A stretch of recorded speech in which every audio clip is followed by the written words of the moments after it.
Oscar winners and losers, Kathleen Kennedy stepping down from Star Wars, Shrek 5 shenanigans, and so much more on this episode of Beyond the Screen.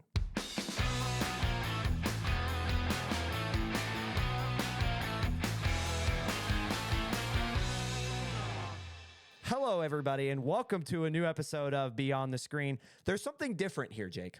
There's something vastly different about our approach to this episode.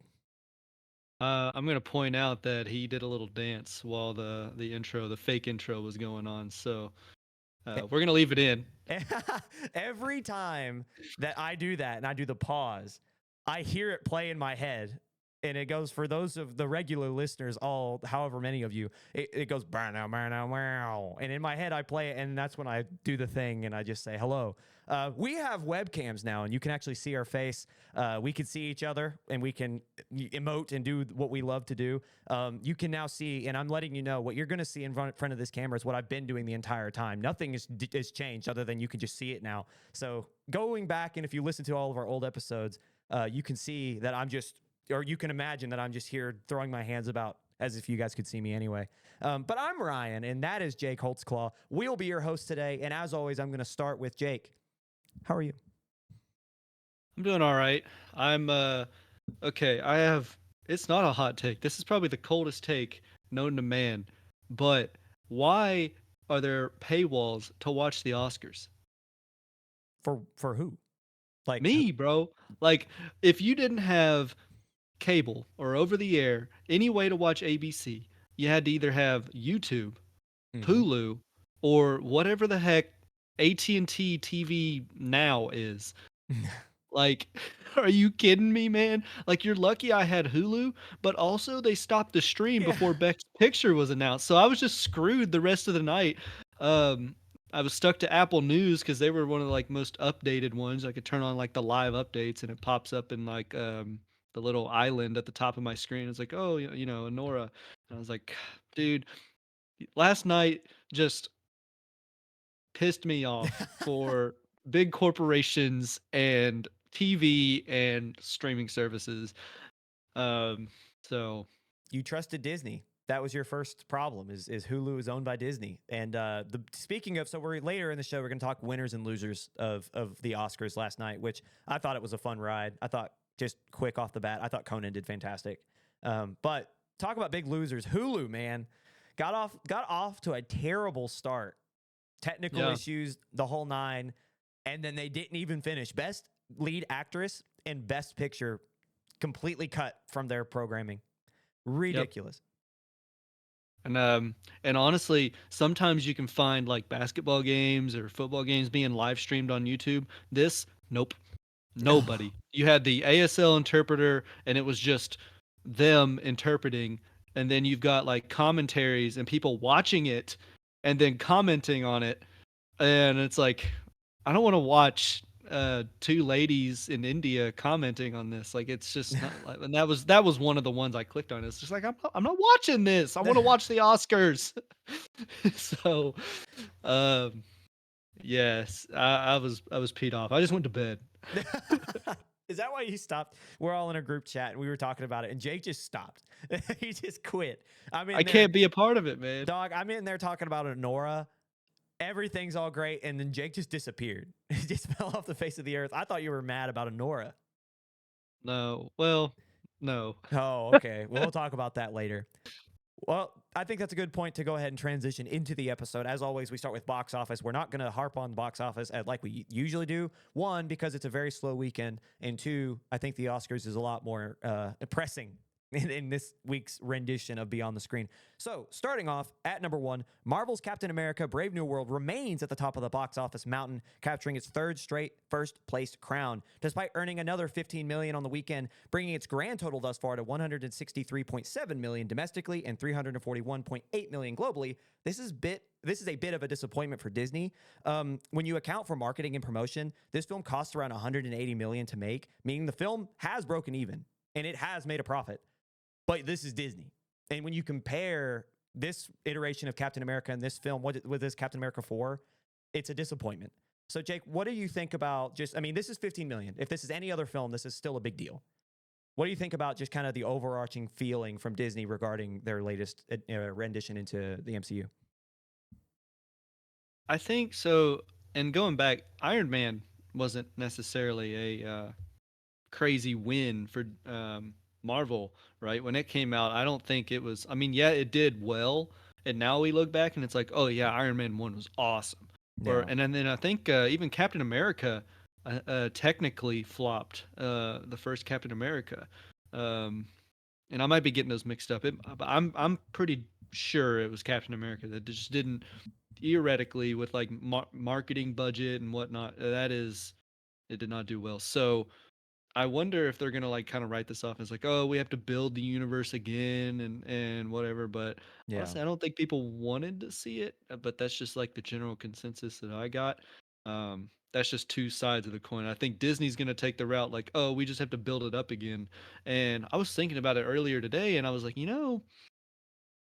they do have RDJ as Doctor Doom, and I could see that movie probably putting butts in seats. And so that might be the thinking, right? Yeah, I don't know. I feel like we've talked about this before. I mean, it's just like Yeah. it. I think the reason this film isn't doing as well as Disney had hoped, which again, it's making an insane amount of money worldwide. It's just the fact that people feel like it's so far removed from its original content. Like, Falcon and the Winter Soldier was 5 years ago.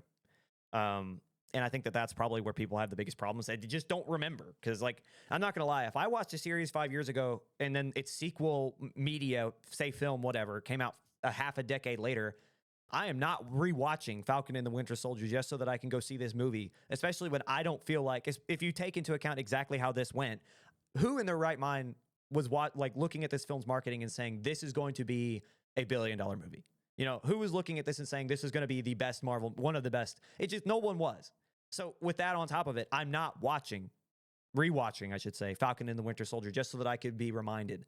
So I get it, but I don't know. I did you see where there was an artist who had made some concept art for the next Avengers movie and they accidentally released it and everything looked pretty cool and then wiped. I mean, this artist's like their portfolio website doesn't exist anymore. Like their social media is scrubbed. They just, Kevin Wow. Feige sent the entire League of Assassins after this man or woman or whoever it was, and they just don't exist online anymore. Wow. Yeah. All right. Well, did anybody, let's do a welfare check on that person. Yeah, if Let's see you if there's, if you are that artist, just blink if you're okay. Blink if you need help. Actually, let us know. That'd be very nice to us checking on our audience, Jake. yeah, yeah. Beyond the That screen that's listeners. that's one of our listeners out of all Yeah, that's 20 our of them. one German listener. Yeah, That's yeah. them. Or the Russian. Or I don't know. I don't know. Maybe. Mm. Maybe. Anyway, moving All down the right. line, capturing second place's focus features Woody Harrelson starring thriller titled Last Breath. Capturing a respectable 7.8 million, the story of survival about the rescue of a stranded deep sea diver has overwhelmingly positive reviews. The film is actually based on director Alex Parkinson's 2019 documentary of the same name, which I thought was interesting that this filmmaker was like, I'm not done with this story. I'm going to cast Woody Harrelson and we're going to make it a cinematic experience. And people love it though. Like apparently it's like very well received. Yeah, I remember reading about it and I was like, this is insane story. Never did it cross my mind that it could possibly be on the big screen. And I think how they accomplished it was pretty awesome too, if I remember. Yeah. So good on it. And Woody Harrelson always going to be a watch. This is also one of those movies that generally will show up on your dad's TV and he'll be napping in his recliner while it plays. Yeah. Um, Yeah. so I mean, this is late night television feast or famine right here. I mean, this is yeah, going to be all the time.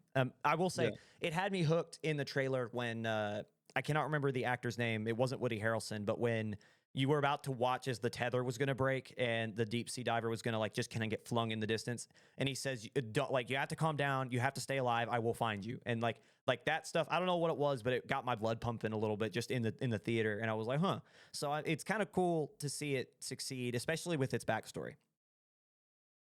Moving down the line, finishing third is Neon Pictures' The Monkey from Osgood Perkins, earning another 6.5 million on its total. Or over this weekend, sorry, its earnings for Osgood Perkins' second feature-length film has dropped nearly 55%. So week over week, its earnings have dropped over half.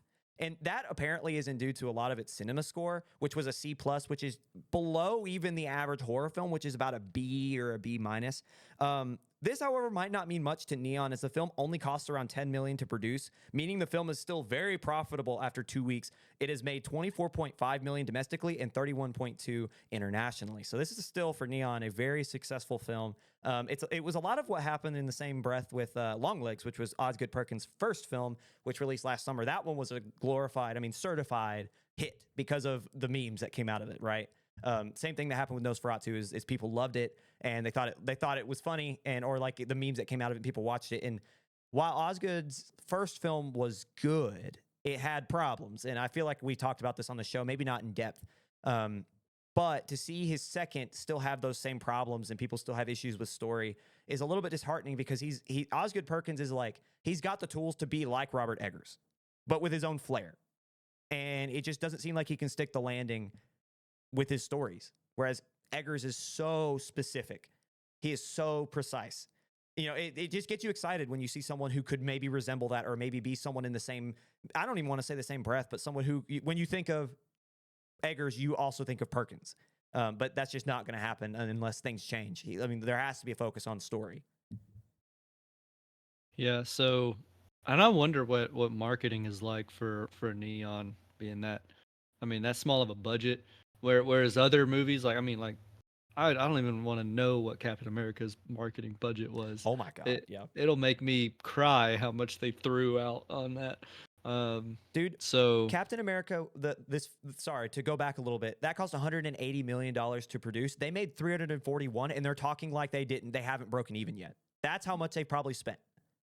which is crazy, because if this film is like, this is very profitable, we made 25 domestically, Yeah. 31 internationally. And it's like, wow, y'all spent what, a tenth, or even less than Yeah. Captain America. And I saw a lot of monkey ads. I'm not gonna Yeah. lie, like, I saw a lot of those ads. Now, I might be more demographic than I was for Captain America. It's all algorithm based anyway. Yeah. But if you're putting monkey on screens for a tenth as much, dude, that's a win. It's a win all day. Yeah. I don't know. It seems now Neon's an indie distributor, so it's like they don't, obviously you can't compare the two, but when you do, or at least you look at the numbers like you just painted, it's so it's mind boggling. Like, it's beyond that. That's an understatement, but it's like, oh my God. Because, Neon's happy. And now, of all the things Neon has to be happy about, this is probably the bottom of their totem pole. They're just like, and we made 20 million. But Yeah. we'll talk about that later. Moving on down the line, finishing fourth, Paddington in Peru, which is Sony's third installment into the Paddington franchise, again finishes fourth domestically in its third overall week in U.S. theaters, earning another 4.5 million. The film has earned 31.3 in the States and 164.3 internationally. Then, to round out the top five, Dogman concludes the top five, which is DreamWorks again. Dogman is a DreamWorks film. Finishes fifth in its fifth week in theaters. With this, Jake, we don't really have a lot of movement, not really a lot of new pieces here. What do you think? Yeah, nothing really came out either. I'm looking. We got, well, Last Breath. That's it. Yeah. And second place, couldn't even get out Captain America. I was gonna mention uh, Mufasa, still sixth, still hanging on. It's only making 1.9 million this week, but still there. Can we crack 250 domestic? The fact that Um, it has outlasted Hard Eyes, which is it's a month in, it's fourth week exactly, and Hard Eyes is seventh behind Mufasa. Wow. And Mufasa's on. We've been talking about this practically how long the podcast has been going. 11 weeks now. That's, folks, that's 77 some odd days that that movie's still going top 10. So either that says a lot or very little about how the box office is going right now. Yeah, 706, almost 707 million internationally for Mufasa. Yeah. This has been a very slow week for cinema. I mean, obviously, I think that was probably intentional. I don't know who in their right mind, what distributor outside of who was it, Focus, that did Last Breath? Yeah, that looked at Oscar weekend and said, we could still get in. Like let's release one right at the buzzer. But no, overall very slow week. A lot of the same players. I mean, if there is a winner, I think the fact that it would have to be Mufasa being top 10, top 6 this many weeks in. I don't know how you can't, like we had talked about Last Breath, coming out in a slow weekend, finishing 7th and challenging at the very least almost 8 million, challenging Disney and Disney money just because Disney's going to make money. Yeah. I don't know. There's not really a lot to say, which I think is intentional. Is there anything that we look forward to in the coming weeks, or do we just want to go ahead and move on? Um, I'm only thinking about like Lilo and Stitch, the live action, but that's a long way away. I would like also to mention, I'm scrolling down through here. I don't see that Chinese film. I don't see Neza I 2. wonder if that got released or Um, removed. Sorry. I mean, it was still making 3 million on the 900 some odd theaters that it was in, and now it's nowhere to be found on the Ooh. top 59 in the box office. And then I actually did see while I was also scrolling that Oppenheimer is still in top 59. I lost it now, but it's somewhere in here. It was making, Dude, huh? Hold um, on. yeah, yeah. Well, I might have to I control see F it Attack now, on but Titan down here. it's 26th underneath Conclave in its How? 85th week. How? 85 How? weeks later, there's 80 theaters still playing Oppenheimer, That's just a cash making a grab. hundred, Come on, man. making 140,000 this week, still playing. Oh Universal's still man, raking in money. they got to pay the janitors. Yeah, that's what it is. That's insane. It's above, Yep. dude. It's above Nickel Boys, which was a Oscar nominee this just yesterday. And the The substance. Substance is below it. Yep. So wow, that is crazy, crazy. Which kind of talks about in our last segment too. We'll come back to how long should movies be in movie theaters? Yeah, actually, we do talk about that, and that actually does circumvent a point made by the AMC CEO, which you'll hear in our last segment. What with that, I think that this will be a perfect ending to our first segment. So coming up after the break, Oscar reactions, winners and losers, and the like. We'll see you in a bit.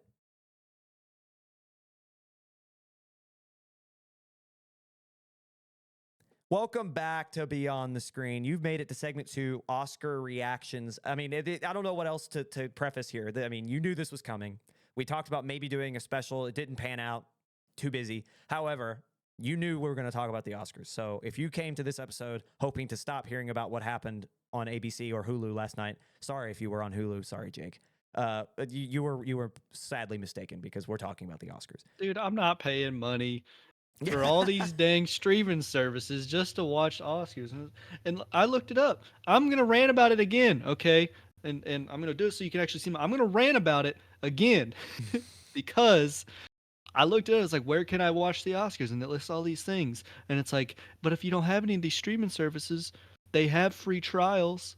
And I'm like, I'm not doing no free trial because they're still gonna want my credit card. Yeah. Then I have to cancel it. And I mean, I would cancel it like immediately after, which also, by the way, Apple TV gave me 3 months when I bought my phone, turned it on. And I was like, oh, so I don't forget. I'm just going to cancel it now. They're like, no, sorry. That's like you end your subscription if you cancel. That was just last week.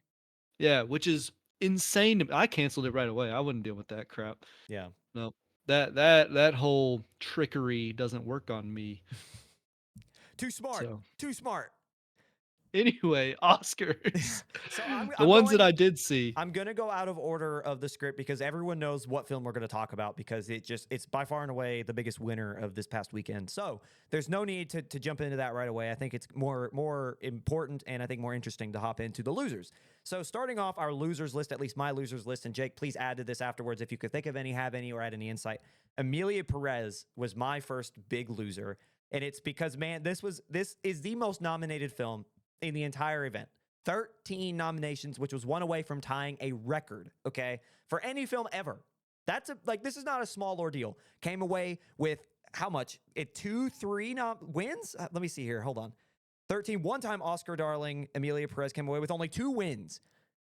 That was for, well, Zoe Saldana won Best Actress in a Supporting Role, and then they won Best Original Score, which was for El Mal, which was the big song, which I think Zoe Saldana sang.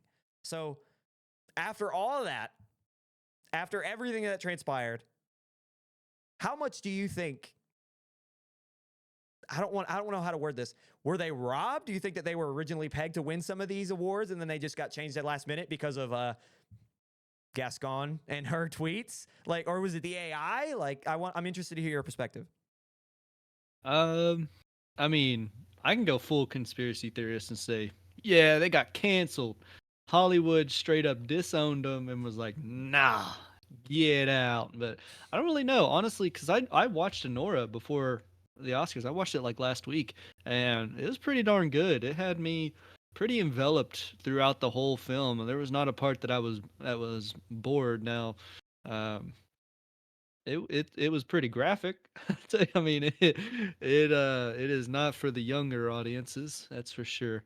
And had me if you guys haven't seen it, I'm not gonna spoil it, but like I will say that Igor is probably my favorite guy. Um, Even though there's anyway, but like Igor, that's Igor my for the dude. W. I was rooting for him the whole time, and he's still got. I mean, it's a tragedy through and through, folks. I have so much to say about that film, and again, we're gonna save it probably for last. But yeah, if you're gonna watch Anora, the story doesn't really begin until about 40 minutes in. The first 40 minutes is a lot of laying the groundwork. So be prepared, and it is very graphic.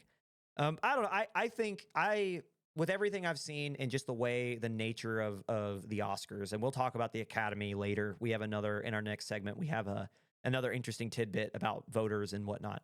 However, I do in fact think that Emilia Perez was probably tabbed to win a lot more, just because of what it says socially. I think it fits with what the Academy tries to portray, and that they don't hide it. It's not even political. It's just the way that they like to hand out awards. Not that Emilia Perez, I don't really have anything against it, but if it did win Best Picture, there were already outlets calling it, if it does win back before this past Sunday, it would have been the worst Oscar winner ever, because like that's just the media consensus, or at least from some outlets, the overarching social media consensus was that it's a terrible movie. But because of what it was able to accomplish in terms of a story, it's one of those movies that the Oscars just seemed to fell in love with. I mean, it was through and through an Oscar darling.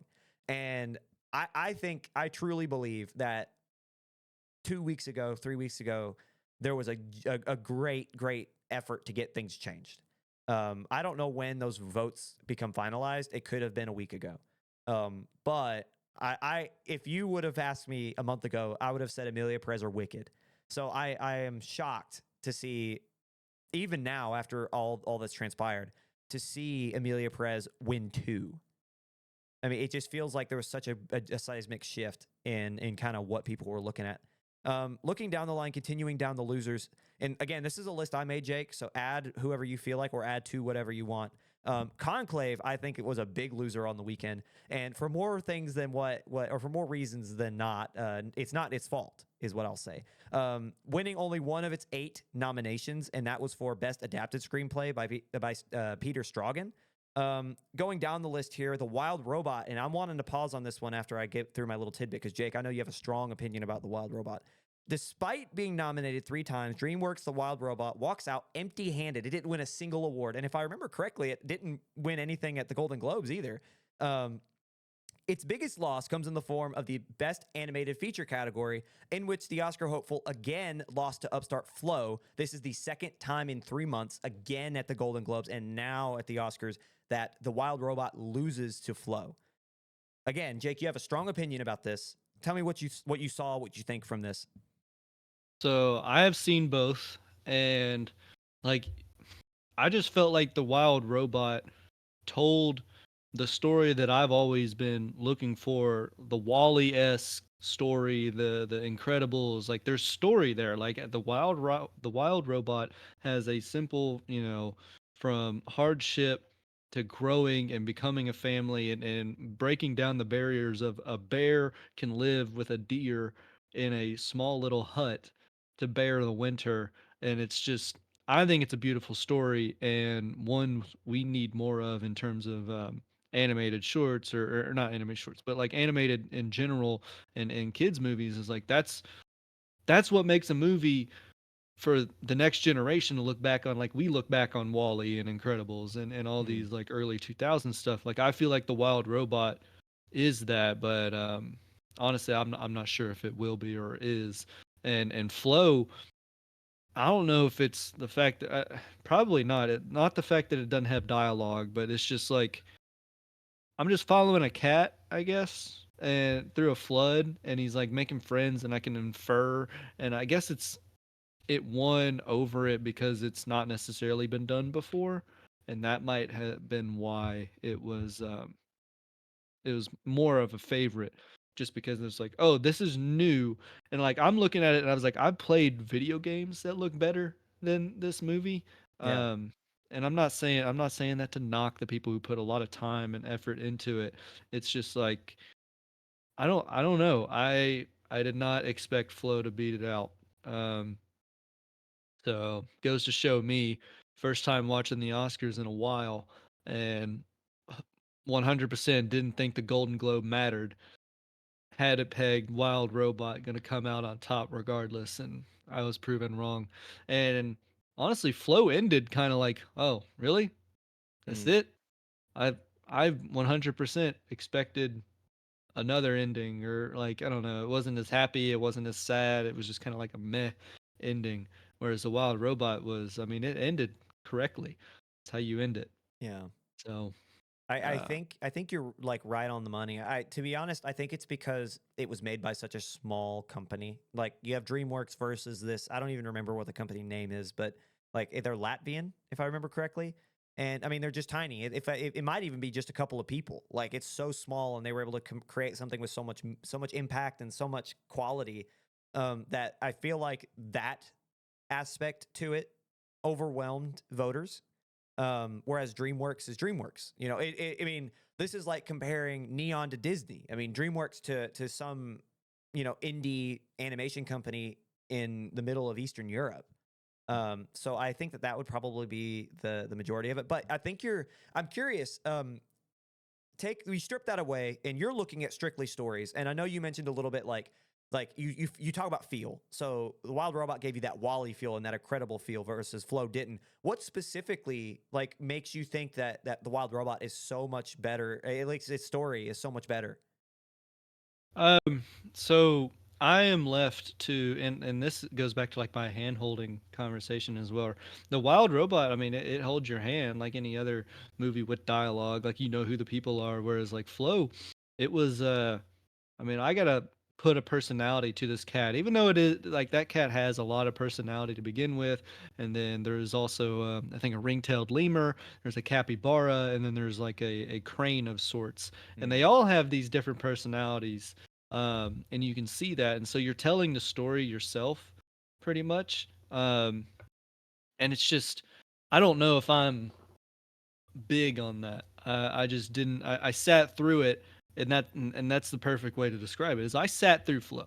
I was not captivated as much. I mean, hmm yeah, it's a flood, so like some things got a little bit more higher risk, higher stakes, and I was like, okay, this is getting good. And then it's just kind of like, cat swimming. Like there's so much cat swimming that Yeah. I can watch, and I'm like, there were a lot of like decisions that animals made that I wouldn't have made if I was in that, but that's me talking as a human. Mm, um and it's just kind of like, well, the Wild Robot, just, I thought it's just one of those ones that I look back on, and it can go up on the shelf, whereas yeah. Flow was just another one that I sat through. I think that brings up an interesting topic, and it's one as old as time, as at least as old as the Academy is like, what makes a film best? Like because the thing is that if you're taking it like this, you hear like best in show, but you also hear like best accomplishment. It's kind of like what you hear things phrased as. It's like best accomplishment in cinematography, best accomplishment in, and if you do that, is that story based? Because the thing is, you have best script.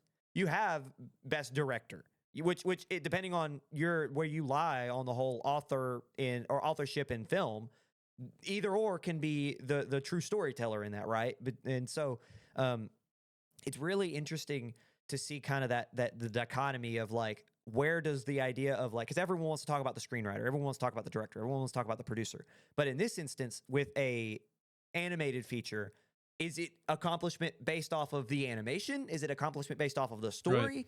Because in if we're going off of the first, I think that is why Flow won, because Flow is again what we were just talking about. It is an accomplishment in the fact that that small group beat the odds, made this amazing story with. I mean, the art is beautiful. I mean, it is such a visually aesthetic, like it's just so pleasing, and it is a work of art. All these films are a work of art. I mean, we can be real here. We're not trying to like devalue one over the other.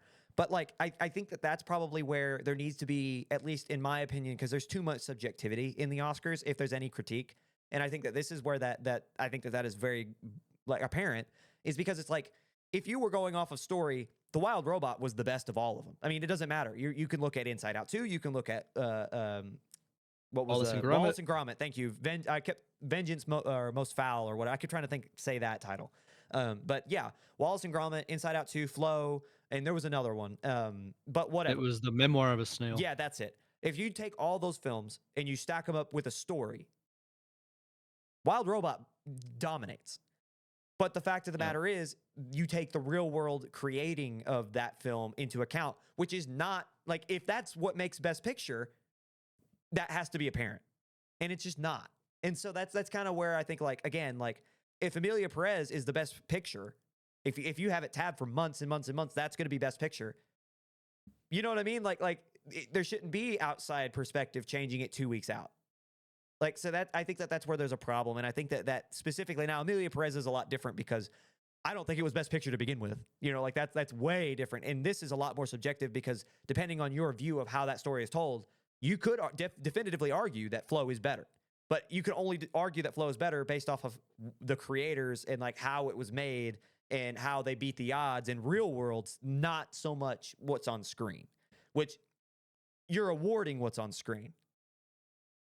You know, does that make sense? Like, are you following? That's Yeah. just kind of how I take that because there is definitely. I think you're pointing out a glaring problem.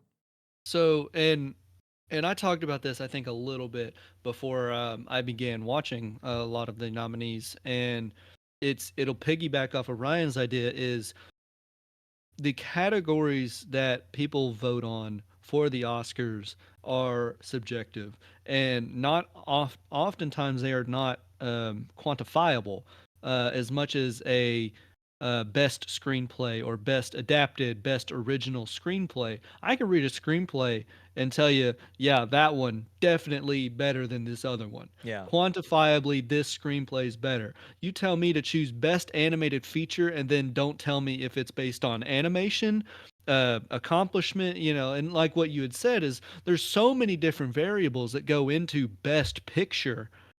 And then you're also talking about best cinematography.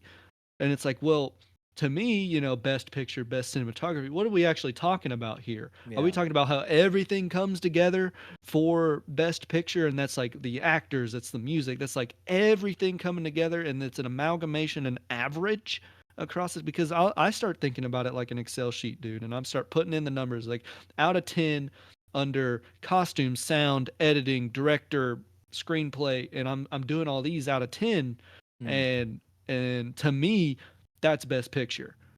And so Yeah. and it's not quantifiable like that. You can't put a number to best picture as well as you can put it on maybe editing. Like, yeah, I mean, editing was awesome in I believe Anora won it, right? Didn't Yeah. they win Yeah. editing as well? Mm-hmm. So it was great editing as well. um Held the shots the correct amount of time, even, and there are some shots that I was like, oh man, this is a long shot, this is, and it meant something, like it stood out to me, but it felt like it was on purpose that it stood out to me. Yeah. And that's something that always catches my eye is like, oh man, this, they actually chose a really long time to hold that shot, and it makes you think is like, well, this is for a reason. um because and there's one shot it's where they're on a pier with Igor, if you guys have seen the movie, walking behind Anora, and it's just the tension between them because I can feel Igor wanting to initiate conversation, but knowing it's just going to end up in failure. Yeah, comfort Um, her it, almost. anyway, yeah, he wants to be there, but like there's already a level of disconnect and hatred Yeah. from her between them for prior actions, and it just holds it a little long. And I was like, dang, did that on purpose, didn't they? Yeah. So that at that point, it is quantifiable for me to be able to say, yes, that was really good editing. Uh, but like best animated feature, I'm going off of what makes me feel like a kid, and I was bored through Flow. I was not in the Wild Robot. Yeah, and I think that it has to be a mixture of the two things. Like I described the subjectivity. It's art. There has to be subjectivity, right? But also, I think that you made a good point. Is that like, and that's actually something that like was running through my head too. And I'm happy you hit it because now we can talk about it. Is you can go through and make guidelines, strict guidelines to say it has to have this, this, this, this, this. And I think that you're right to say that the guidelines should just be best picture should be best amalgamation or best quantity of all these things. So it's like Anora, which again, winning all the awards it did, and we'll go into that in detail here in a second. Um, it makes sense that it also won Best Picture. But the thing about like another one easily could have won Best Cinematography was The Substance. The Substance is a fantastic. It looks stunning. The shots are fantastic. In fact, that's probably the best thing about it. Not that the story's bad. It just me specifically. I don't know if you can tell. I don't conform to female beauty standards, and it's shocking. I know. But like, so the story didn't necessarily resonate with me. I understand that it's like a problem, and I understand that there's like issues with it that are beyond my even comprehension because I just don't have that perspective. But like, so for me, I wouldn't give The Substance Best Picture, but I would definitely, like you had said, you can like space it out, and you like I would definitely give it Best Cinematography, if not for Anora. On that note, that same like breaking of this of like I guess sectioning out what makes a good film. That doesn't happen in animation because you can't to an extent. But also it's like I feel like again, if you're going to go for best animated feature, there has to be some other element besides story because you can have best like adapted screenplay or best original screenplay, but both of those are also competing. Like animation screenplays are also competing with regular screenplays. So it's like, should there be a best adapted animated feature, like screenplay? Because at the end of the day, like Wild Robot would have won. If that's what they should have won, then that they should exist. But also, it's I don't know. It's such a complicated thing because I don't think Flow was better than the Wild Robot. But I think when you take into account all that it went through to get to where it is and how improbable it is that it's even on that stage, I think then yeah, sure, you can give it. If that's what the best picture animated feature is, then fine, it won it. But I feel like it's the phrase like the moving the goalpost. Every year that goalpost is being moved, and it feels like it's being moved for certain pictures. It's like, oh, like we want Flow to win. So this year, animated feature is not going to be about the story. It's going to be about what all went into its creation. And it's like, okay, so we're DreamWorks. We're just going to spend less money on these big production companies, and we're going to try to hire less people so that we can have a better story. Well, then the next time that they're nominated, they don't have as good a story, but they have, but now it's the best picture. Now it's the best story, and Disney beats them out for something. And it's like, what are you supposed to do? So you keep moving the goalposts, you're never going to have the next best thing because No. nobody knows what to top. Because if Flow is now top dog and we have to top Flow, How? they're going to work. I mean, they're going to work either less or more, or There, um, there has to be some guidelines that still allow for subjectivity. There has to be something that says, okay, like here are these things that each film has to have, but after that, it can be whatever the voters think. Like that's fine. But the fact of the matter is, there's nothing. It's literally just whatever people have. What's got the most hype? That's really it. And I just think that is a bad precedent. And I think it's been a bad precedent. oh, yeah. Anyway, Yeah, it's time to move down the line. We spent a long time on so Flow. I knew we would. cat movie, cat movie go burr, and apparently the Academy The Academy agreed. went, "Aw," and then it said, Oh, "Here you go." yeah. So if I had to go off of girlfriend crying meter, she definitely cried more during Flow, but she told me it was like, if Flow wins, I swear to God. And I was like, what do you mean you cried more during Flow? That's so funny. And she's like, yeah, but it wasn't like I didn't want to. I just didn't like seeing a cat struggle the entire movie. I cried during The Wild Robot because it made sense. Yeah. It was emotionally like it hit you in the feels, but it didn't make you feel tragedy for the cat. Yes. Yeah. Yeah, it wasn't animal abuse crying. It was actual emotional, like, this is a great story crying. Yeah. So, Moving down the line, we've got our last loser, at least that I have listed out. And then again, Jake, if you want to add any more, Timothée Chalamet, I think, is probably the worst loser of everybody tonight. Outside, you can add Hulu, you can add Gascon, whoever you want. I think it's Timothée Chalamet because this man had two Best Picture nominees, films he had starred in. He led, did not win a single award. Dune won a couple. Dune won, I think, like best special. No, that I think that was The Substance. I'll find it, but it won some award somewhere, and it did very well. Dune by itself, Dune 2 performed very well as a overarching like thing, like edit, like not in editing, but like in feel. But in terms of acting, Timothée Chalamet wasn't nowhere. He wasn't anywhere to be seen.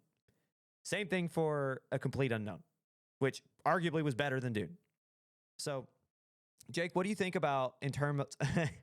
You're gonna have to read what you just typed, but in terms of like Timothée Chalamet and the Academy, why is Chalamet seemingly being overlooked for singular awards by the Academy? sorry, I'm still typing. I said W. Adrian Brody, and then I'm quoting him and says, "I've done this before. Turn off the music. I still have like something to say." And I was like, "Dude, no way. He's got that much pull in in the Oscars." He's like, "I've been up here before. Turn the music down. I have stuff to say. I still have to like." And I was like, "Wow, Adrian Brody's up there commanding it." Okay, but he's overlooked. I mean, wasn't Timothy apparently. Ryan says his name different than I've ever heard it. But I I think dude, as we grow, there's that Graham you'll Norton find segment out. where he goes, "Is it Timothée or Timothée?" And he goes, "I don't care." So I'm calling him what I've always called him. Okay, fine. If he says he doesn't care, it doesn't matter. But something you'll learn about Ryan is he likes to pronounce things alternatively. I'm not even going to say wrong or anything like that, but it's what he does. It's what I love him for it. My brain worked But funny. so a lot of people wasn't Timothy one of the youngest? Is that wrong? Wasn't Yes, he gonna be one of the youngest to get an Oscar? in Or 2017, I don't know if he was the youngest to ever been nominated, but he was nominated for first Call Me by Your Name, which was like in 2017. He was like it broke his career. Like I mean that is the film, and he was nominated for Best Actor, and then he was nominated again this year. I've seen people online say that the Academy is pulling a DiCaprio with him.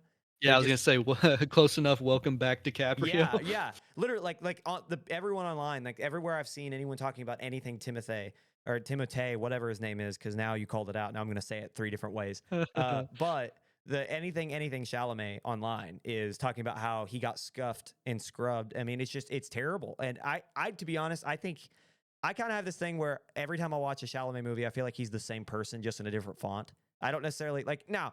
Not to say he's not a fantastic performer. He's a great actor. He deserves a nomination and probably a win when you have two of your films in 1 year nominated for Best Picture. You probably should have at least a look.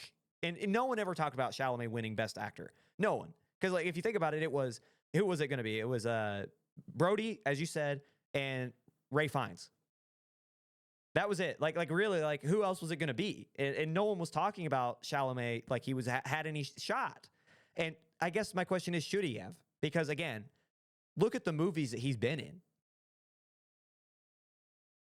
So you didn't mention Sebastian Stan as Trump in that. You're fired.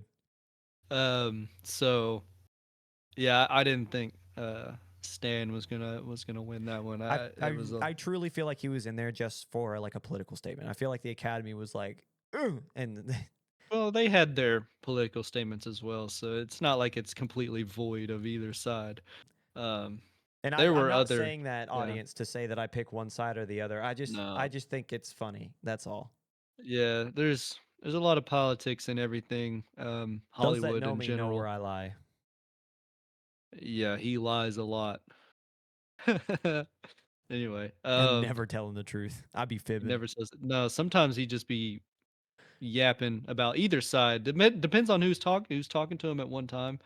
He Yep. flip flops. Hmm. Fence sitter.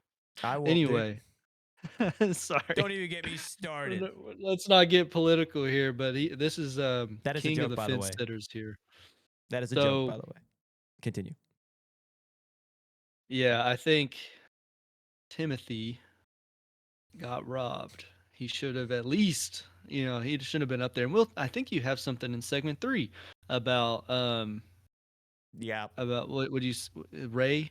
No, It sorry, was definitely about Ralph. his name's Ralph Fiennes, but I've heard it Yeah, called Ray Ralph. too. Yeah, is that the same guy? Yeah. Sorry, yeah, Ray Fiennes. Okay, so I'm not completely an idiot. No. Note that, chat. Clip that. Chat, don't clip that. Don't clip that. So I don't know. Adrian Brody, I think he deserved it. Sorry to say that, like, Timothy wasn't gonna beat my bro. I'm gonna say that. He wasn't gonna do it. Guys, So this man right here, he's got two people. It's Ryan Gosling and it's Adrian Brody. If there's yeah, ever any film with one of those two people in it, you bet he's going to be in that audience. yeah. And the only reason I didn't get to see the Brutalist is because I couldn't get my hands on it. Because I would have. And I'm gonna make it a point. Like, I've seen a lot of Adrian's stuff, but I haven't seen all of it, and I'm gonna try and do that this year. I think that's gonna be my late resolution. Is I'm gonna try and watch all the Brody films. he's 'Cause I've seen a in lot. he's in an Anderson film that I absolutely adore. He's in a lot of Anderson films. There's one Um, well, he's in the is it French Dispatch? yeah, He's and then all he's in Grand Budapest Hotel, and then he's in the yeah, new one, isn't he? He's in. that's Is right. he in I forget Asteroid he was in City? that many. The one I was thinking was the Darjeeling Limited or whatever. It's the train Yeah. one with him and the So Wilsons. it makes it super easy to watch all the Brody films because I already like Wes Anderson. Yeah. So Um, yeah, I don't think there's much more. I can touch on like Wicked.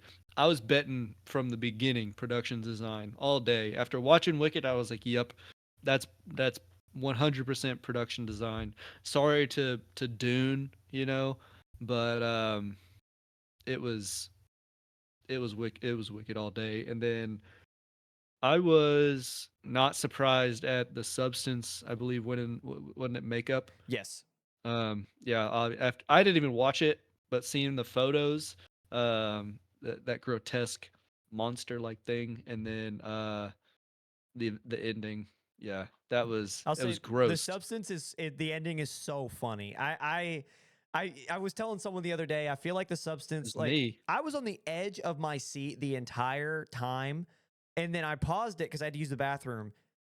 And when I paused it, I noticed there were 20 minutes left, and I was like, "How? How are there still like?" And I don't do that. I love long films. Like Jake can attest, I do like longer films. So I was shocked because like it was like, how did they still have story? And I know this is sidetracked from what you're saying. It won best makeup, and Well, that I mean, hairstyle. that was pretty much my thought. It was like Yeah, I saw just photos, and I was like, "Dang, that's awesome what they did."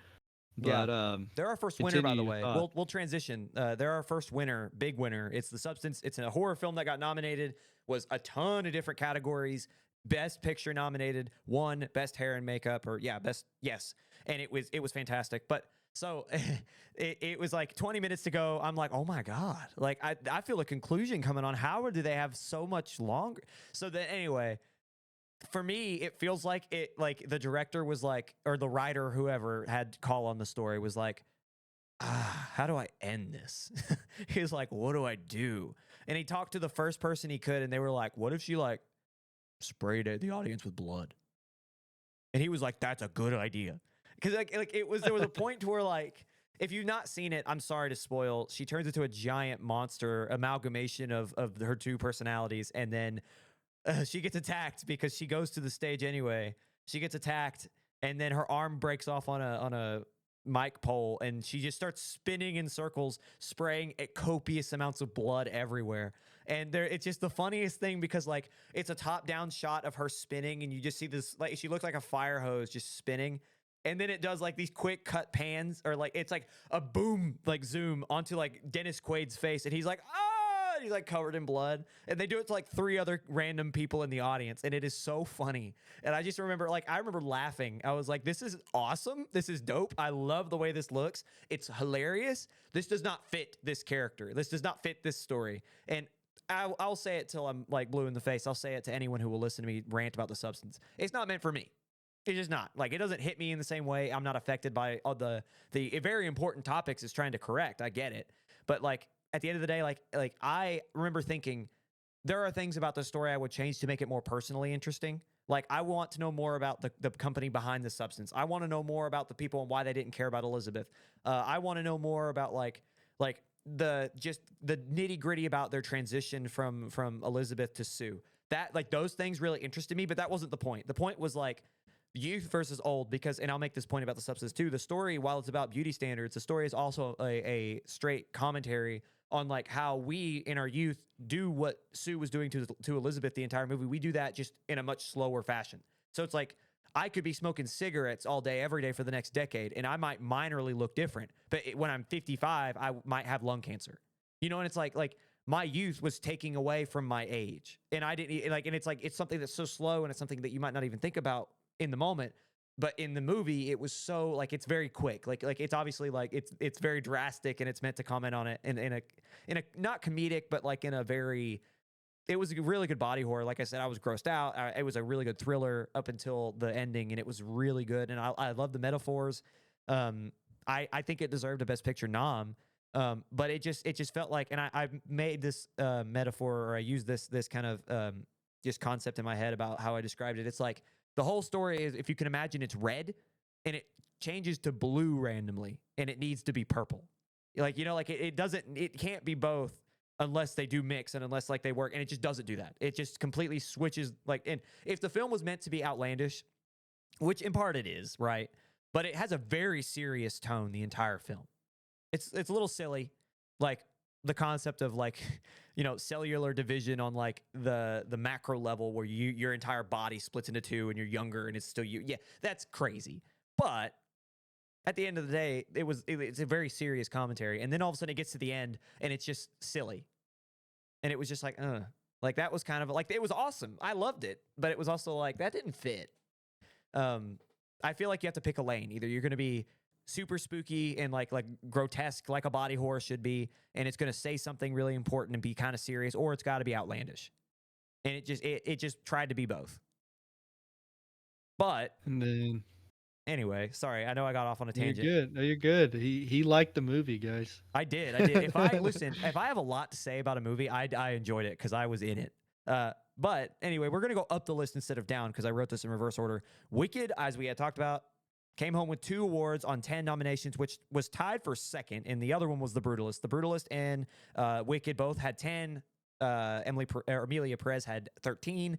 Again, Wicked, 2 awards, one for Best Costume Design and one for Best Production Design. Moving up the line, another winner is The Brutalist. As always, we have to list Adrian Brody.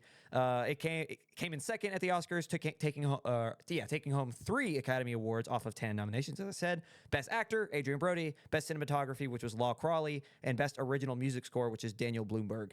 And then, so I actually do have a question for you, real quick, Jake, about The Brutalist. Did AI? So we talked about earlier Emilia Perez, and we talked about how there's a lot of impact on its Oscar chances just recently, based off of its controversies, whether that's Twitter, whether that's AI. The Brutalist had a very similar instance of AI. In fact, it was the exact same company that some Ukrainian company called Renoiser or something. I can't remember off the top of my head. Did these AI controversies hurt its chances at winning more awards? Because this, again, you had Emilia Perez, and then it was The Brutalist, and then it wasn't.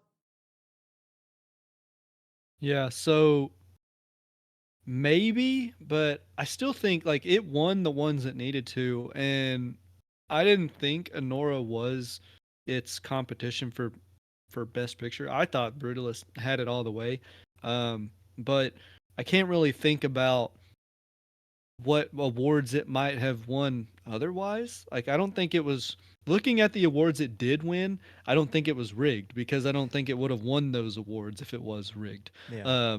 So Adrian, I like I said, I haven't watched it. I have no doubt in my mind that he is best actor in that role for this year. Best cinematography, I'm not sure, but I believe it. A24, right? And that Yeah. they're awesome to begin with, and I'm not sure anything about Daniel Bloomberg, but Blumberg. I think I Bloomberg? said Bloomberg. So, and best original musical score, which I've not heard, but I can only assume that a movie like this, a drama with Brody and A24, it's got to be good. So there's nothing that jumps out at me that says that it shouldn't have. Um, and if it was hurt by any means, maybe it lost Best Picture, maybe. But Anora was good.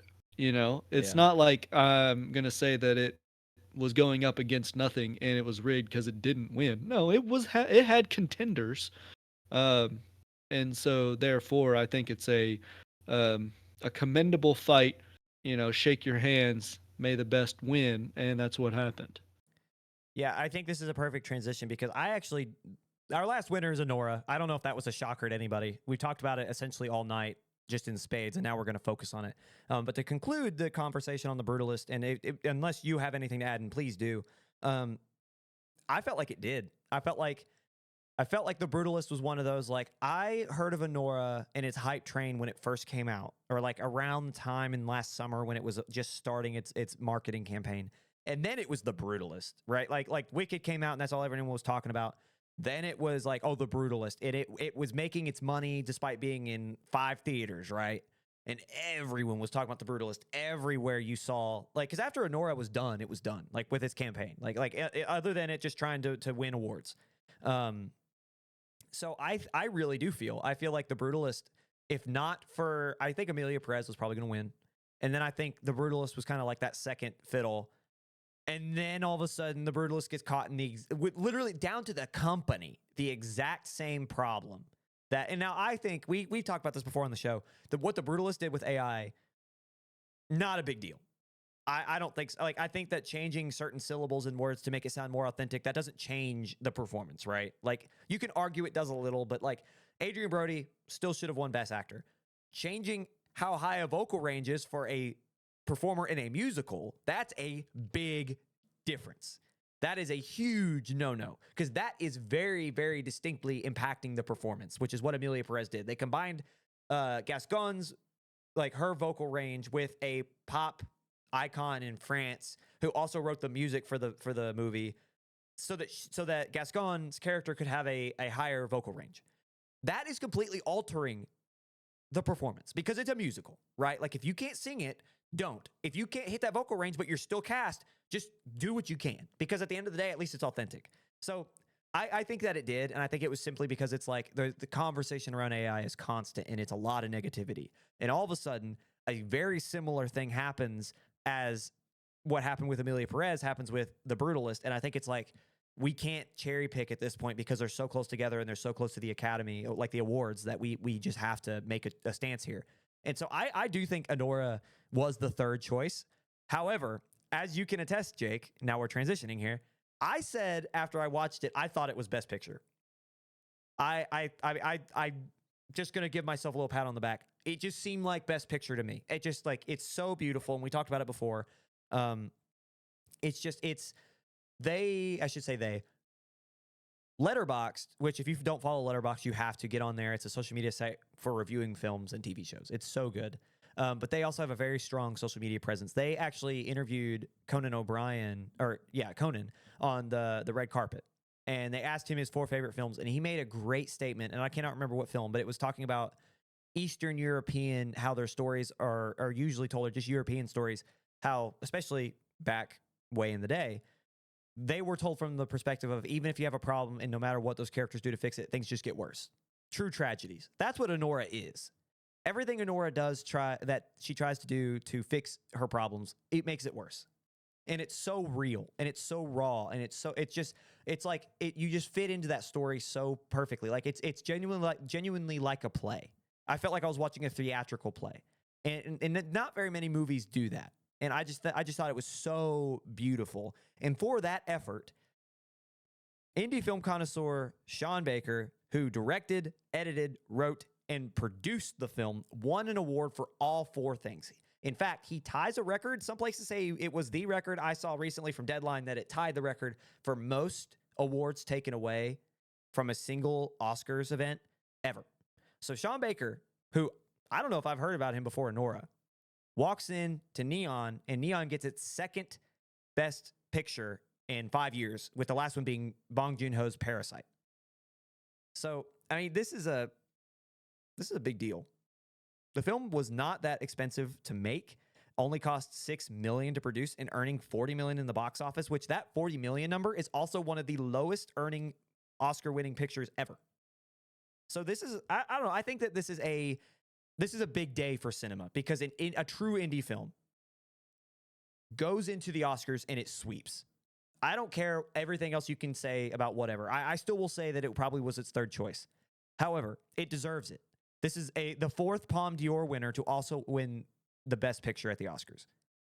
And I think it deserves every single praise it gets. I think the only films in the last 5 years that beat it are Parasite and Oppenheimer. And you're not going to compare to the two. Let's just be real. You're just not. But to be in the conversation is ridiculous. I just think it's such a strong commentary on just what is known as the male gaze in cinema, but related with that, which is a quote kind of made by Laura Mulvey in her essay from the 80s talking about sexuality in film. And it's so it's so I don't know, it's just so pressing. It's sad. It is so tragic, and it's you just you want the best. And exactly what you said earlier, justice for Igor, because you want Igor, because you could just tell, like we said earlier, he just seems like he wants to just hold her. And it's it's not even like he's fallen in love with her. It's he's just a good guy. He's I just want to help you, but he can't. And it's just seeing that, you just long for these characters, not even for them to be together, right? You're just I just wanted Igor to leave.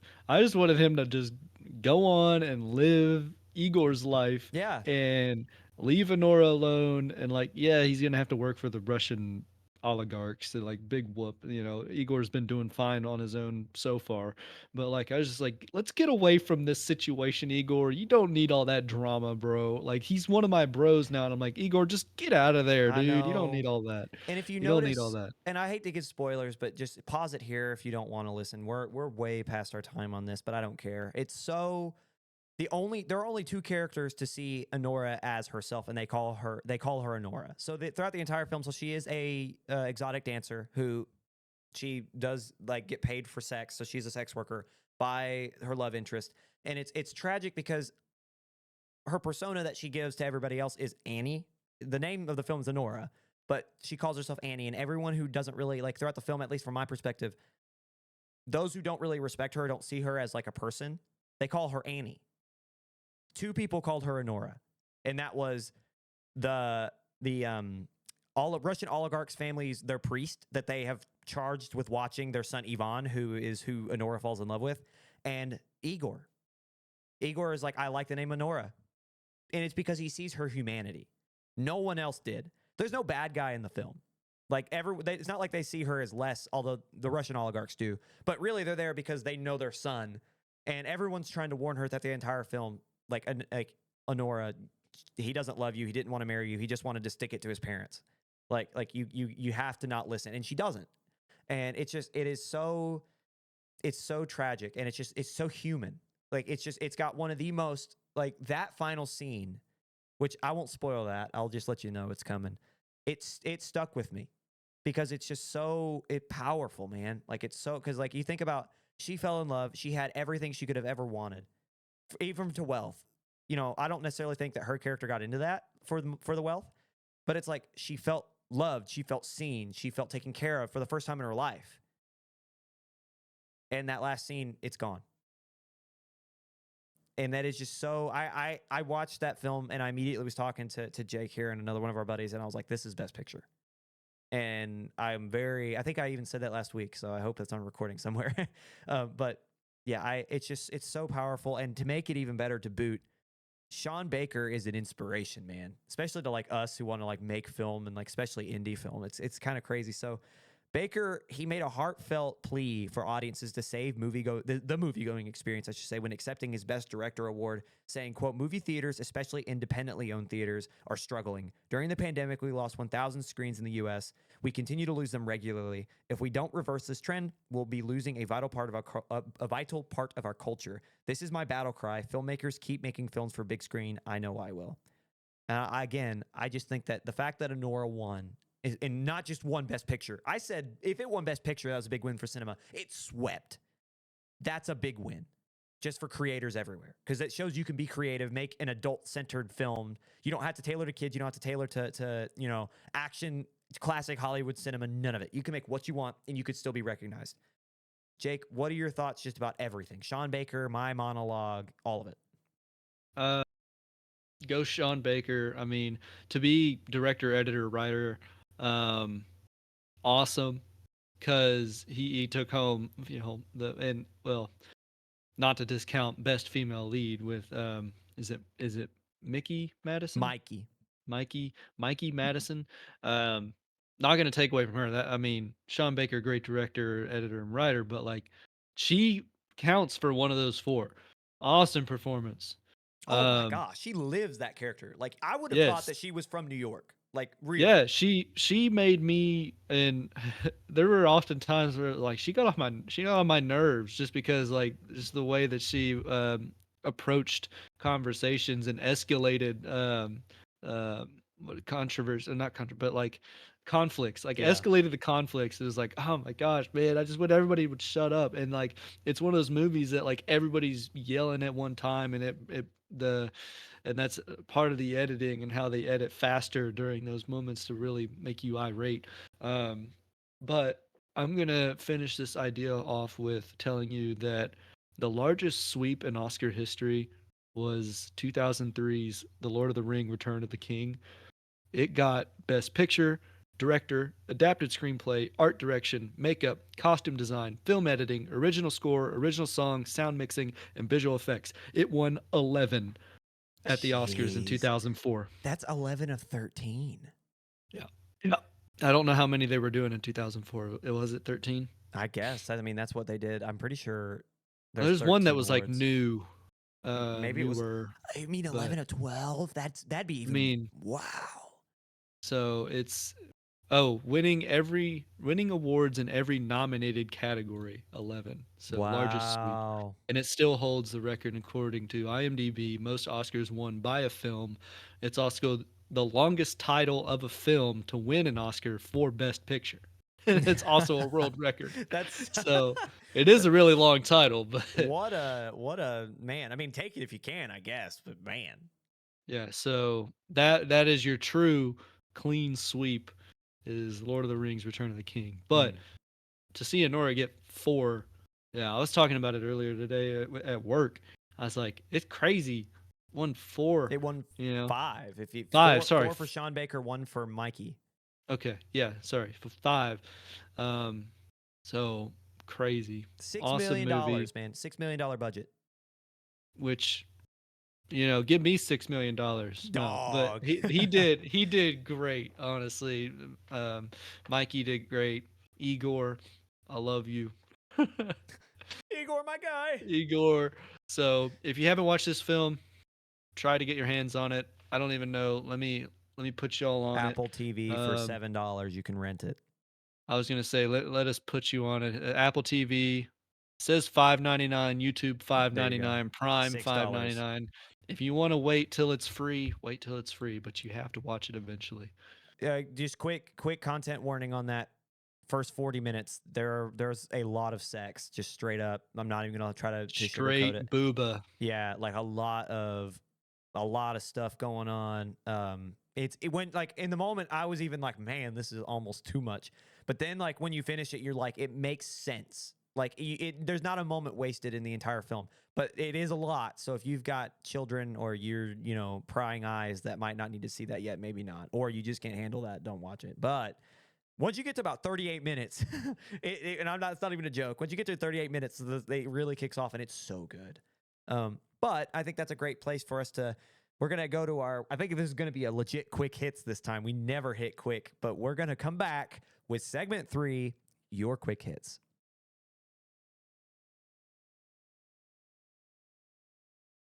Hello, and welcome back to Beyond the Screen. You've made it to segment 3. It was a crazy long break. We had to catch our breath after a winded second segment. I think that was our longest second segment to date, almost an hour chit-chatting. We can almost claim that it's the Oscar special at this point. We can if we wanted to, but we're not. So you know what we're going to follow that up with? We're going to follow it up with more Oscar conversation. But before we do that, I can actually look at you beautiful people and I can tell you what I think. Thank you for being here. Thank you so much for listening, for watching. Now you can watch us on Spotify and YouTube because Spotify has video concepts. Thank you so much. Cannot thank you enough for being here. Just like, share, subscribe, do your whole thing, follow. Tell us what you think. Leave a comment. Tell me that, you know, my room is messy and my hair looks bad.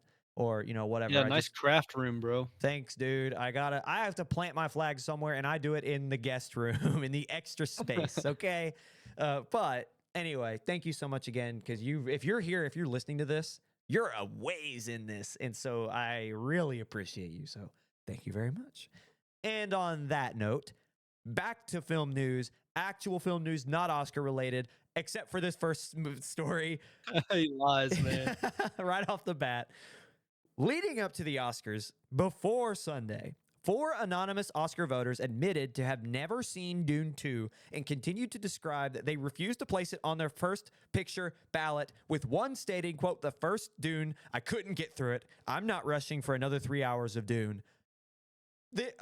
This is directly after it was revealed that Ray Fiennes lost votes for Best Actor for his performance in Conclave due to the belief that he had won it before.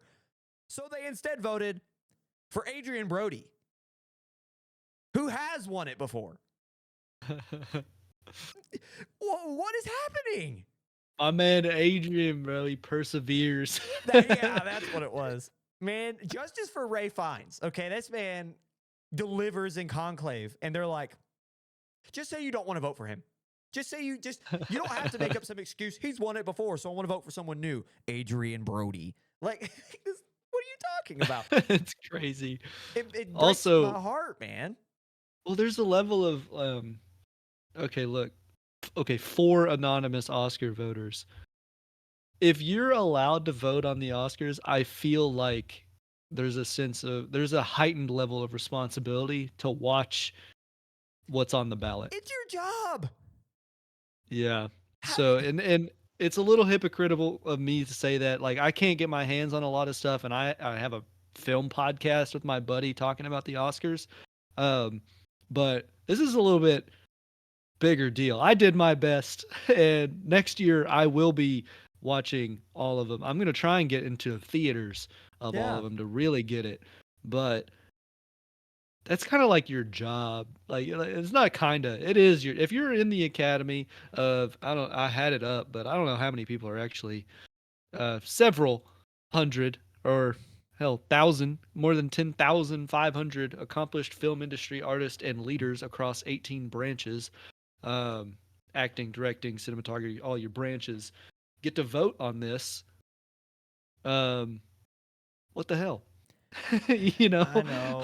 Why wouldn't you watch what's on the ballot? Well, it's like, give yourself a little bit of leeway, because one, it's not your job. Like, you're not getting paid to watch these things. These are industry professionals, you know, like, you know what I'm saying? Like, they might not be getting paid. Yeah.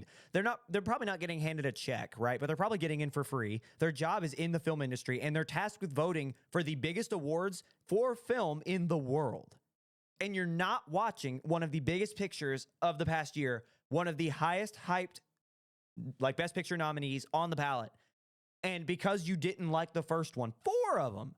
Because it was too long. It wasn't even just because they didn't like it. It was just too long. Like, what do you mean? I can relate to you in the fact that, like, I didn't get to watch them all either because of a lot of the same problems. I work a full-time job. I have a life. I don't get paid to watch them. I have to pay to watch them. So it's tough. It's tough for me and you.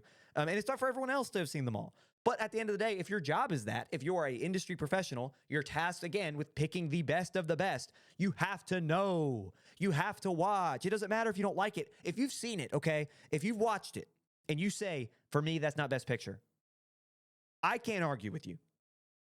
At the end of the day, you're a media professional. You sat down and you watched it. I can say, you know what? I disagree, but that's just my opinion. But the fact that I have more over an actual voter, bonkers.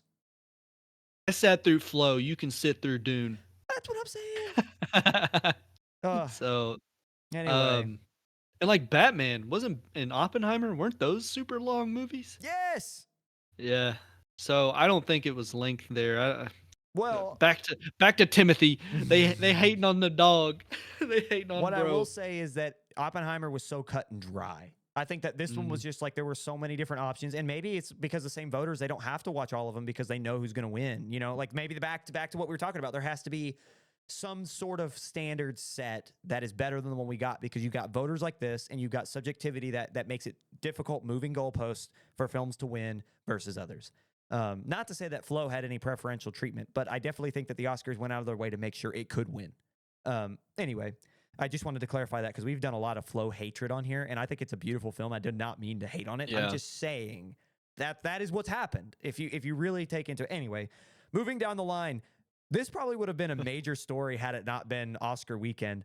Kathleen Kennedy reported to step down as Star Wars CEO, but on her terms. There's like a big media push and a report that was like, Kathleen Kennedy no longer in Star Wars, and the whole fan base went, yippee! Yeah, the rejoice of Yeah. all the Star Wars fans and everybody. I mean, South Park was like, because they made an episode making fun of where Cartman became Kathleen Kennedy, and Yeah. you know, the whole making fun of the woke. But yeah, everybody was happy. Yeah. And then It felt like she was like on her way out the door and she heard the giant, like the hooplas and the hoorays in the back. And she said, you know what? I've got another year. And everyone, collectively, everyone went, oh, yeah. Everyone got so sad. So she says, quote, I will never retire from movies. I will die making movies. And she is still producing several of the upcoming Star Wars projects. So what is really happening? And again, I like to think that she was like, all right, Disney, I'm Mickey, Sir Mouse, I'm done. I'm walking away. Again, she turned her back and she heard the hoopla and she went, never mind. And so it's like that. I love that's not what happened. There was a plan in place. So the discussion is that there will be a succession plan. So she will be there for more than a year before anything's set. So they're going to take their time, do their due diligence, which I think is probably the correct move, to be honest, as much as I want her gone. I think that is probably the correct thing to do, is to say, all right, let's chill. But this is where things get a little interesting. So despite stepping down, even after she is seceded and she gets replaced, she will remain with Lucasfilm to assist whoever replaces her. And in an interview with Deadline, she was asked about this plan and about like what's in place and do you have any say in it. She said, they were asked like who's making that decision. She said confidently, Kennedy said, me, it's my decision. This is 100% my decision. So Kathleen Kennedy gets to choose who replaces her after a year working with Disney, making a succession plan. If you believe her, it's one of those. I think I'll do it. Yeah. Who's my best replacement? It's me. You know, like, yeah. Yeah. To point straight at her. Yeah, this is going to be like, nope, I think I can do it best. It's going to be like, we're going to get to a year from now and she's going to say, you know what? I can do it another year. And we're going to get like, it's going to be, so there are also rumors that Dave Filoni and Jon Favreau are the two people who are like kind of tabbed. And those are the two most obvious. Like, if you're going to pick two names, who's going to replace Kathleen Kennedy, it's going to be two of their most prolific creators, right? I will say, I think those two understand Star Wars better. So at least there's that. I don't know if I'd go either of them because I think they're too niche. I think Dave Filoni would be a lot better than Favreau. I think Favreau has a very specific, like, you think of like, he made Mando, The Mandalorian. Like, you think of like the style of that. I think that everything Star Wars he creates is very similar. Whereas Filoni has made everything from the Clone Wars to just all, you know, obviously that's his baby, but like he's hopped around a little bit. And I know there's a lot of problems with Filoni too, but I think he would really understand it. But I don't really care who replaces her. I just don't think she gets the franchise, man. And I get a little anxious. Like, my anxiety spikes a little bit when she's like, I'll still be around. It's like, just yeah, gulp. yeah. Can you go do something else, please? Yeah. But no, I think that's a good jumping off point, we're going to go into our next segment. Not only did we officially get news about Zendaya's casting as Shrek's daughter in the fifth installment in the Shrek franchise, we also, if you've been paying attention, you might have noticed a new teaser trailer, and the internet did not like it. There's some division. I've seen some people say, hey, chill out, it's not bad. And I've heard other people say, this is the worst thing I've ever seen in my life. Before I say how I feel, because I talk a lot, Jake, tell me what you thought about the new look Shrek. So I don't like it, obviously. And one small thing is, I did see people point out that so Zendaya is going to be playing the daughter of Shrek, which I stole the thunder from Ryan. He was going to announce that. Her eye color is different than the previous movies. It's one small feature that did change. Big feature that did change. Shrek he's less hairy. He doesn't have eyelashes. His pores are gone. The photo in this BBC article that Ryan sent me, Fiona doesn't have teeth. It is a teaser. It is a teaser. So we it is give a teaser. Give it some grace. And then I'll leave with the final is they showed this family, or maybe not Shrek's daughter, but like we saw Donkey, we saw Shrek, and we saw Fiona in Puss in Boots, the latest Puss in Boots. Like there was, I don't know if it was credit scene or if it was somewhere in the movie, and they looked, I mean, newer animation style, but they looked like their old selves. This completely new. They're trying to polish it off. It is I mean, that's not Donkey. I'm looking at the photo right here. Because we're now a video presence, I'll be able to put a photo up on YouTube and hold me to that promise. Leave it in the comments if I forget, and I will edit it. But that is not my Donkey. So that is not him. That is some random donkey I've never seen before. So yeah, I don't like it. And I mean, is it the worst thing I've seen? Is it Sonic level bad where he had two separate eyes? I don't think so. I think depends on but who you ask. depends on who you, but like I looked at old Sonic and I was like, "Whoa, that is definitely not Sonic." And I'm glad that they changed it. This, I don't think it's quite that much, but it's not good. Um so It doesn't Ryan? it doesn't look like Shrek. I mean, like that's kind of like my takeaway.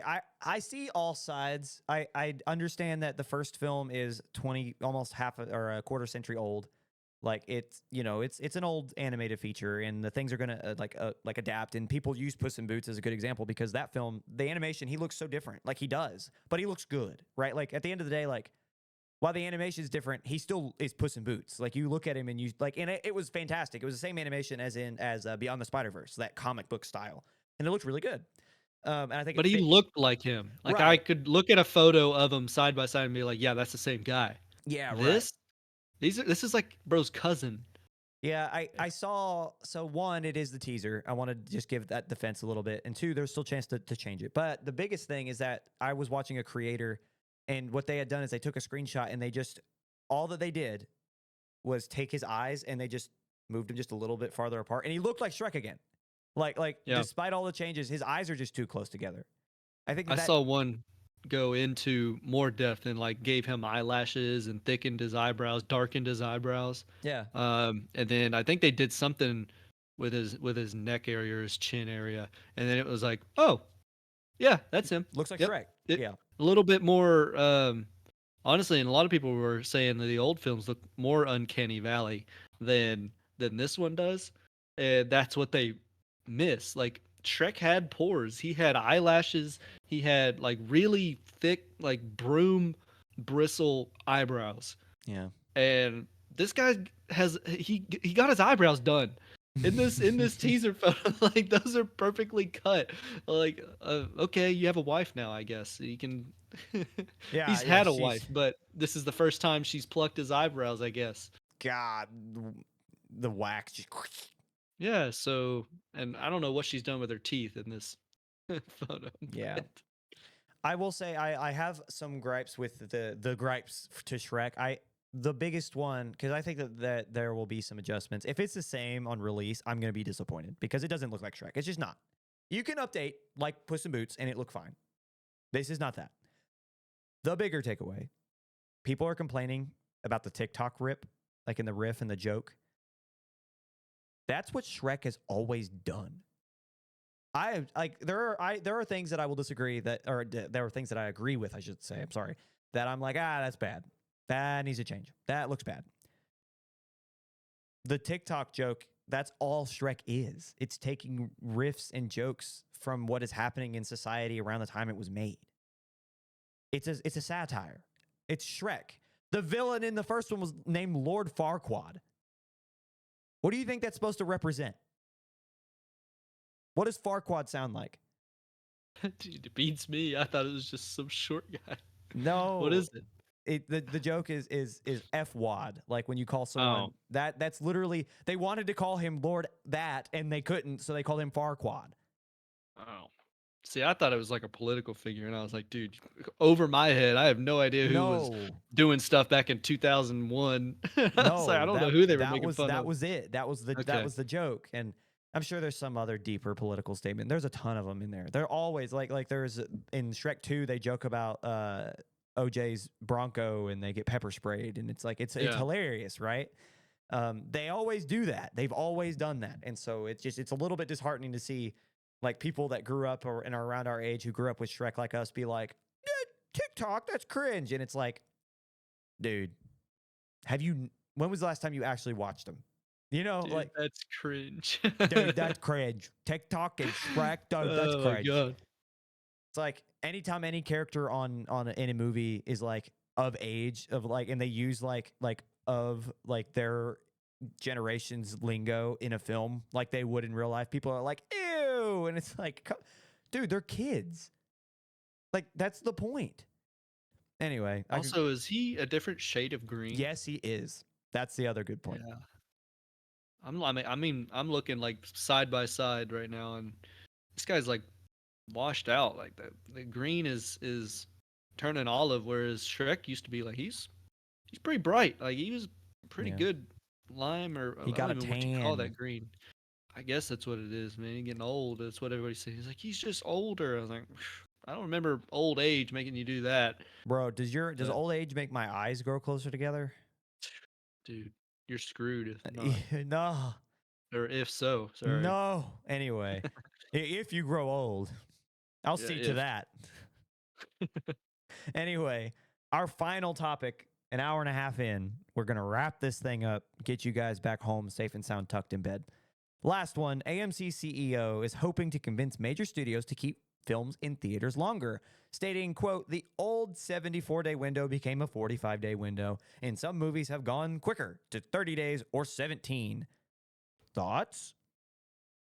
So it does boil down to capitalism and movie theaters being able to keep old films like that. I mean, you're booking a what do they call it? A booth, or a whole theater for a movie 74 days afterward, when you've got other films that you could be showing at several different time slots.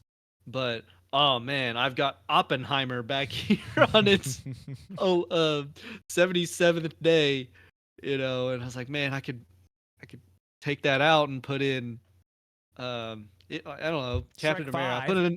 Put in another Captain America, another Shrek 5. I can at least make money off of a 7 o'clock and an 8 o'clock and a 9 o'clock time slot, instead of, oh man, I gotta split it 7 o'clock and 9 o'clock. So it does boil down to like AMC, and this is an AMC CEO saying this, so he's fully aware of those consequences of holding movies longer. So, what is his statement? You say he just made a statement. It wasn't necessarily an opinion, good or bad. I mean, he was like in an interview with, I'm pretty sure it was Deadline. He was asked like, what are you trying to do? Because it's not like you can quietly go up to distributors and say, Let me hold your movie longer. Like it's Too something. short. Yeah. Yeah, he says too short. So by all means, man, if you think you can still strive off of longer windows to keep movies in your theaters, uh, go for it. I just surface level, not knowing how to run a movie theater at all, that would be the first hurdle. Is like, yeah, I could put in a more popular one and get another time slot, Yeah. or I can hold Oppenheimer for 77 days and Yeah. only make 400K a week off of it, which is money, I Yeah. guess. Money you wouldn't have, but how much money could you get with the new movie, like another Captain America showing? You have to weigh it, and I worry about that business decision because of that. So this immediately makes me think of what was Mel Gibson's last film with it literally just came out with Mark Wahlberg. Um, I'm blanking on its name, and I'm trying to find Flight Risk. Yeah. Do you really want Flight Risk in your theaters for 3 months? Like 75 days, okay, a month, 2.5 months, right? Do you really want Flight Risk from Mel Gibson in your theaters for 75 days? Because the Well, thing, Trump said he's one of the three ambassadors of Hollywood, dude. people will come out. Trust me. Trust me. Trust me. Oh, but finish your thought because I'm pondering about it now and I have a thought about it. So No, I keep mean going. that's really it though. Is that like it's like okay, like there are certain films. I think that it's a case by case basis. I think that the streaming age has kind of ruined the idea of like the romance movie in theaters that makes a bunch of money and then you can like go to I think it was Matt Damon I think that made a comment on some talk show. Oh no, he was on Hot Ones. And he was asked about like DVDs versus streamers now, like the difference. And he was talking about how back in the day, half of your budget or half of your revenue came from DVD sales. So it's like you get a lump sum after the movie came out and a lump sum 6, 8 months later. That doesn't exist anymore. So films like what Matthew McConaughey used to do all the time, movies like think about those like rom coms in particular. They're not possible now because if they're in your theater for 75 days, no one's going to see it because Netflix probably has a deal with it, like Hulu, Max. So I think if you're wanting to get Anora, if you're wanting to get Oppenheimer, if you're wanting to get Wicked in your theaters for 75 days, you're going to do that now. You're like, Wicked is still in theaters now. We're well beyond 75 days. So it's like, I just kind of feel like while I completely agree with it, it's like, yeah, of course, like preferential treatment to movie theaters. Yes, please. How much of a difference is it going to make other than what's already established? Because Netflix isn't going away. Right. So it is. So piggybacking off of that, it probably is a case by case basis. Whereas Oppenheimer can stay in for 77 days, whereas Nazar stayed in for 3 weeks. 20, Um, 20 days at most, and then get him out maybe. of here. It's just the Yeah, and movie theaters get nope. it wasn't released at the same time as it was in China. It was released a month and a half later, and then didn't stay in. I mean, it's March 3rd now. It didn't stay in a month. It, it Chinese media outlets were like, it made $2 billion in 2 weeks. and then Like everybody was like, "Take that Chinese garbage out of my theater," It released on February 14th, and it is not in this week's box office mojo, and it was last week. What does that tell you? Not even 3 weeks, that's right? that's a. I feel like that example could be politically powered too for the answer. I'm not even gonna lie to you. So, um, there you go. There's your way. But yeah, so if if theaters have a time slot open and are willing to put Oppenheimer on the back burner for a whole 77 days and still cash 400,000 off of it, and I'm just going off of that an example for this week alone.